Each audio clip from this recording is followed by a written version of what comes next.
Hello and welcome, my friend, to A Better Yard podcast. My name is Brad Tadke, and it is my honor to have you here with us today, where it is officially summer here in Minnesota. And it is officially summer not because of the weather and all the beautiful leaves that have leafed out over the last couple days, not because the flowers are blooming and the birds are singing. Nope, it is officially summer because every suburban curb line here in our communities are suddenly lined with all of those bins for lawn waste. And it is just a silly thing to do. It's bags full of free fertilizer. People are putting leaves in there, grass clippings, debris, organic material, but those are nutrients just sitting there waiting for the garbage truck to come through and pick them up. Please remove all the signs of biology is what they're screaming. And it is just a sad, sad thing to see. So every year I see this and think, why are we doing this? And it's seriously, we spend all fall and spring removing the exact material our soil desperately needs to survive. And then every weekend we drive to the garden center, buy bags of compost and fertilizer, replace those nutrients that we just threw away. And so there is a better way that we can do this. It's an incredible system that we've built where we send off all the nutrients and the fertility. We import products that are organic products, chemical products, all the things. And then we repeat that year after year after year after decade after decade. And somehow we've normalized this to the point where we literally call it yard waste. As if the leaves of our trees, our oak trees, or the needles in our spruce trees are some kind of environmental disaster. With that, welcome back to A Better Yard podcast. My name is Brad Tabke again.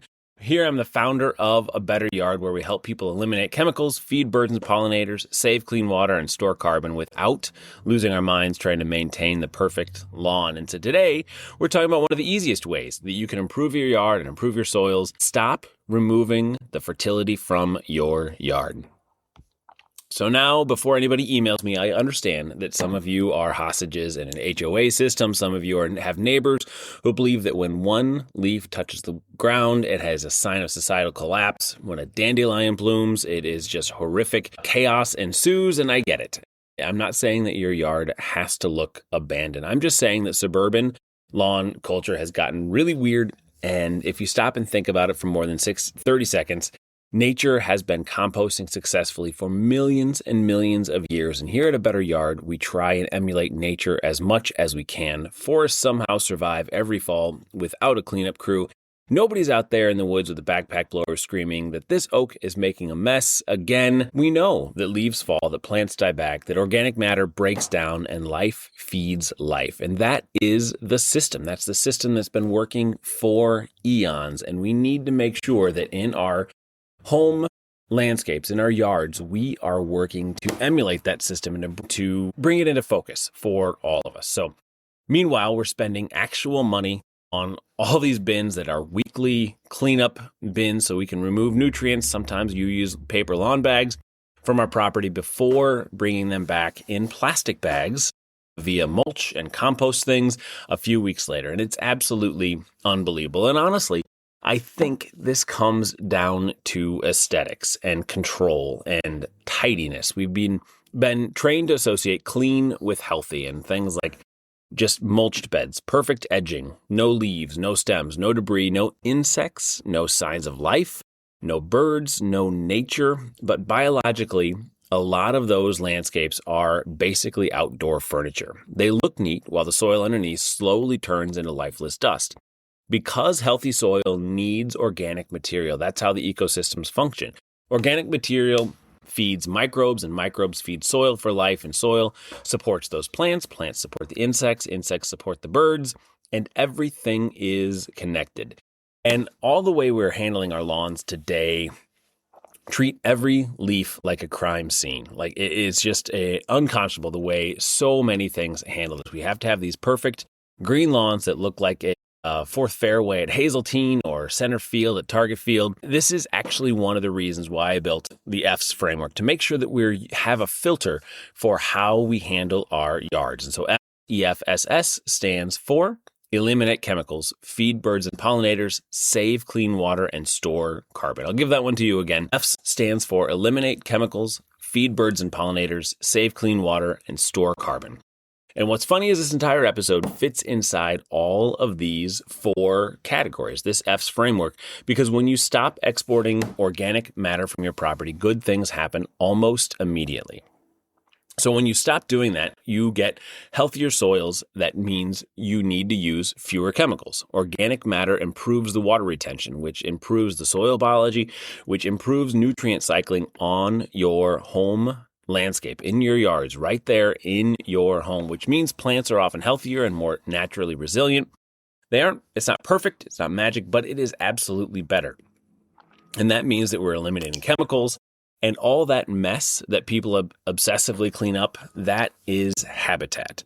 A huge number of beneficial insects overwinter in those leaves and dead stems, and those insects are what feed birds and their young. And so every time we aggressively sterilize a landscape because we've been told that it looks cleaner and tidier, we remove pieces of the food web. Those feed birds and pollinators, native bees, butterflies, monarchs, all the things that we have come to love. Lightning bugs, fireflies, all those things need us to have a healthy ecosystem and habitat for them to survive. And the third thing is that organic matter helps soil absorb water instead of shedding that water. And so healthy soils act like a sponge. Dead, compacted soil acts like a parking lot. So if you want cleaner lakes, cleaner rivers, less runoff, and less irrigation, organic matter matters. That saves clean water and carbon. Leaves are carbon. Grass clippings are carbon. Compost is stored carbon. One of the simplest climate change actions that you can take as a homeowner is literally just to keep the organic material on your site instead of trucking it away. That stores carbon at your home, which means your lazy compost pile is apparently saving the world now. And I'm super proud of you. So those are really important things that we think about. We need to keep our yard waste on our home landscapes instead of sending it off to a compost facility via yard waste bins or those brown paper bags. And it's just a really important thing to use those and put them in a lazy compost pile. So I think composting gets hijacked by people who accidentally make it sound exhausting. You need to have a layer of this followed by a layer of that and heat it up to an XYZ degrees. And you watch some compost videos online and suddenly it feels like you're trying to operate some sort of, nuclear facility. You need the exact carbon and nitrogen ratio, piles that reach 142 degrees. You must turn it every 36 hours under a full moon. And we all just need to relax. Nature desperately wants organic matter to decompose. Insects, birds, all of our friends, our really microbes are working toward helping that decompose. That is literally the assignment of nature. And people are dramatically better off if they simply start with a pile somewhere and stop throwing everything away. That is a lazy compost pile, and I absolutely love it. It doesn't need to be anything fancy, just leaves, clippings, dead perennials the stems that you don't want to have overwintering, small sticks, garden debris, food waste, those kinds of things. The only things I really don't put in my compost pile is meat and oils and greases, those kinds of things. Other than that, the dog poop, the chicken litter, all of those things go into our compost pile in my backyard. So you pile it up somewhere out of the way, and you let those fungus, those microbes, those insects, the moisture and time handle the whole thing. It doesn't need to be perfect. You can wait for it. It's okay. You just need to participate and feed that over time. Because the truth is that most suburban landscapes are starving for organic matter. When our homes were built, all the topsoil was sold off the top. We were left with clay or sand or whatever's underneath and just that layer of soil with sod on it. And that's all they left us for a landscape. And we need to do better. So we need to continue to build that soil, and we need to keep all of our organic material on our properties and add to it so that we can help and improve those things. So we keep making it worse. We scalp the lawns by mowing way too short. We bag those clippings. We remove leaves. We till the soil and we blow everything clean. And then 6 months later, we're shocked when the yard needs fertilizer and irrigation to survive. It's like removing all the insulation from your house and then wondering why the heating bill went up. It just doesn't make any sense. And look, I am not a purist about anything. There is always room for management. There's always room for cleanup and tidiness. There's always room sometimes when you have to use a chemical in order to keep something in check. It is okay, but there's a huge difference between thoughtful management and a bizarre cultural obsession with stripping away every natural process out of our landscapes. Because underneath all of this is a bigger issue. We've been taught to see nature as something to control instead of something to participate in. And honestly, I think that people are beyond exhausted by that. The perfect lawn is tiring. I actually just had a friend last night at trivia talking to me about how snow is so much better than lawns because you just have to shovel your driveway 4 or 5 times a winter, but lawns you have to mow every single week. With that, there is a better way. A perfect lawn is tiring. It has constant inputs, constant mowing, constant cleanup, constant pressure, and the healthiest ecosystems on Earth are basically built on decomposition. With nothing wasted, everything is recycled, and life is feeding life. And maybe we can learn something from that. So here's my challenge for you this summer. Leave more behind. It can be a little more behind. It can be a lot more behind, whatever you feel comfortable with.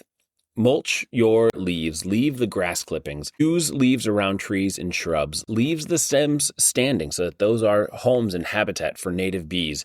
Start a lazy compost pile back in the corner of your yard somewhere. Stop panic cleaning your yard like the governor's coming over for dinner. And that is governor came over for dinner at our house once, and he still compliments me every time I see him and my wife's hand pies that she made for him. He really liked the apple ones. And so that was Governor Dayton, by the way, Minnesota governor. Sorry for that little side note there. But your soil will improve, your pollinators will benefit, and your yard will probably need fewer inputs over time. And this is the way, my friends, is to make sure that we're using what we have and emulating nature. And honestly, you might discover that working with nature is a lot less stressful than constantly trying to dominate it, which feels like a pretty good rebellion to me. So with that, I hope you experiment and find more ways to leave organic material on your property all summer, all fall, all next winter, and help make the world a better place. I appreciate you being here. And if the episode hits home with you while you are staring at a pile of yard waste bags at the curb, you still have time to rescue those and add more fertility and build soil on your property today before the garbage guy comes by to pick them up. So see you next time and have a great day.